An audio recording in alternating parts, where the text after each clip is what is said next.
Hi. So, ego is relative, and I have a ton of relatives, so I had a hard time developing my ego. I am number 9 of 12 children, and I had very attractive, tall, Barbie Ken-looking brothers and sisters, and blonde, brown hair, and then I came out this big orange-haired kid with no eyebrows, and my mom was trying to put pencil on me at about 3 years old, and she was keeping me covered all the time from the sun, not because she was worried about cancer, because she thought freckles were ugly, and so on that note, also having such a big family, I was the only recognizable person in the family, so I became this little ambassador. So at 5 years old, everybody would be out and they go, Patty, because they could recognize me. And they'd talk to me and talk about my hair, and I'd tell them who was who in the family. And I thought it was like the job on the block. And at 5 years old, we moved to a new house, and I remember walking and meeting every neighbor. My job was to represent the family and, talk to everyone. But on that note, everyone thought it was kind of stupid. And the reason why is I came out like I should have had glasses, and I didn't get them until I was 10. So I couldn't see a thing and for the first 10 years of my life.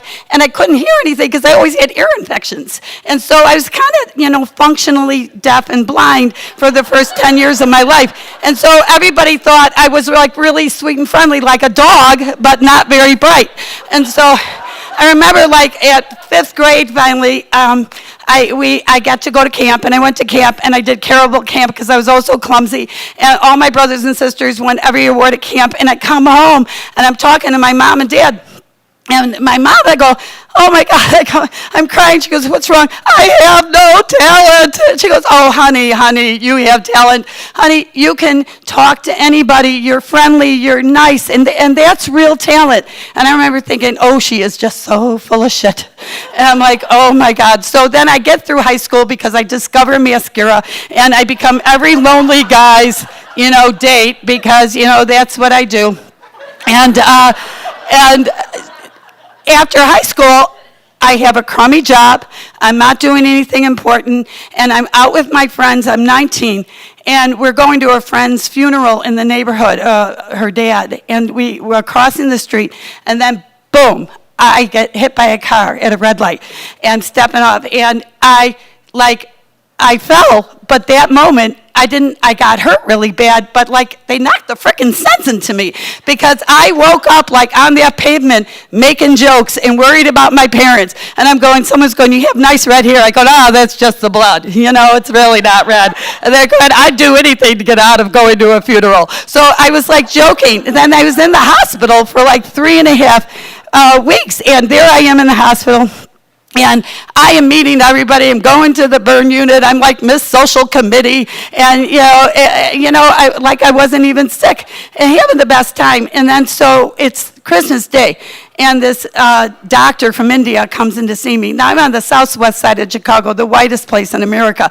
And this doctor comes, and he's from India, and he's all sad. And I'm like, why are you so sad? And he's going, well, I miss my family, and this is Christmas. It's weird here. And I'm talking to him, and he goes, you're pretty good at this. What are you going to do for a living? I go, well, I'm too stupid to go to college, but I really like people. And I'm thinking, and he goes, it takes a lot of brains to kind of talk to me and sit here and listen. You should give yourself more credit. So that's when I kind of boom, light bulb, and decided I became a geriatric social worker ultimately. But until then, I was still 19 on the south side of Chicago, and it was New Year's Day, and I needed to get out of that hospital. And so here I am. The doctor comes and sees me and says, you can go in about 2 hours, but you have to have a bowel movement before you go. I am 19. I have a big girdle around my, waist. I have a cast up to here, and I'm not going anyplace until I'm in the privacy of my home with my 13 brothers and sisters, and I'm going, this isn't going to happen. And definitely not going to have one of those doctor-approved bowel movements. This isn't going to happen. So I'm sitting there really upset. It's New Year's. There was supposed to be a party.